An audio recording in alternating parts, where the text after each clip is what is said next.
Everyone, we're just obviously dividing today and trying to make the most of the time before us, so I appreciate all of your patience.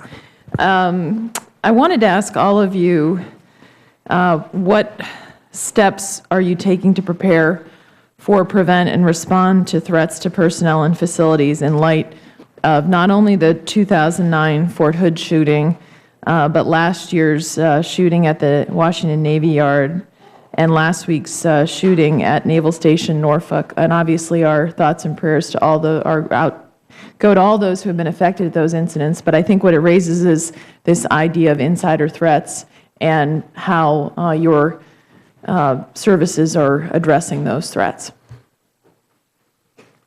Senator, thank you. That's a very important question. Much of the information related to what not only the Department of the Navy, but indeed the Department of Defense is doing to recognize and mitigate these threats is contained in a package that was sent to the committee the week before last, when Secretary Hagel and Secretary Mabus rolled out the results of all of the investigations that have been conducted in the wake of the Navy Yard shooting. These include the Judge Advocate General Manual investigation report that Admiral John Richardson did for the Secretary of the Navy, and two reports for Secretary Hagel. One, an internal report that was done under the guidance of Mr. Vickers, and another one that was done by former Admiral Olson from Special Operations Command, and Mr. Stockton, a former member. In the package that was sent up is a list of all of the recommendations, and in the case of the Department of the Navy, the actions that have been taken in terms of screening of people for clearance and access, and the physical security and anti-terrorism efforts that have already been taken and will be taken in the future for the ones that haven't already been implemented. I'd like to just point out that as tragic as the shooting was last week in Norfolk, and I was aboard the Naval Air Station, or the Naval Station, when that happened, there was a difference in that was not an internal threat, insider threat, but rather someone who was a proven criminal that got unauthorized access through circumstances that are being investigated now.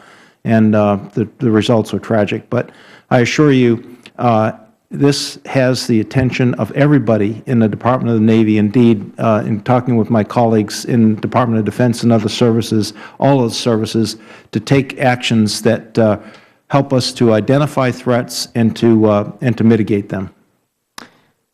Does anyone else want to comment on that? Yes, and all the services are working together on this and have reviewed the report and working jointly to identify actions to take.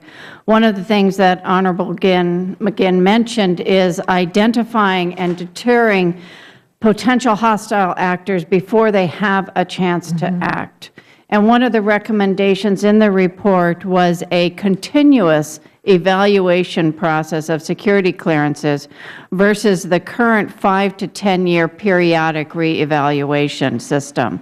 And so that will help ensure that potential problems are flagged and dealt with in a more timely manner. I appreciate that, and I also serve on the Homeland Security Committee, and Senator Collins and Heitkamp and I have a bill that would require periodic random auditing rather than the 5 to 10-year window. And so when we look at the situation with the Navy Yard, obviously things can change pretty dramatically over a 5 to 10-year window, particularly with the history that we saw there.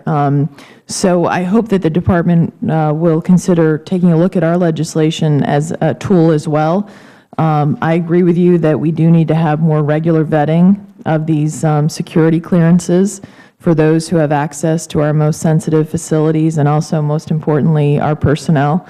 But I think also we really have gotten a position where there needs to be more regular auditing, and also the contractors that we're working with. I think that is a significant issue to ensure that to the extent we are working with contractors, that they are sufficiently accountable to us. And so I think that needs to be reviewed as well. So I'm appreciate that all of you have the priority on that, Secretary McGinn. Senator, one other thing related to your other committee's work. There was an additional report called the 120-day report that was managed by the Office of Management and Budget and Office of Personnel Management that would be very relevant to overall Homeland Security. It certainly affects the Department of Defense. We participated very actively in the development of that report and its recommendations.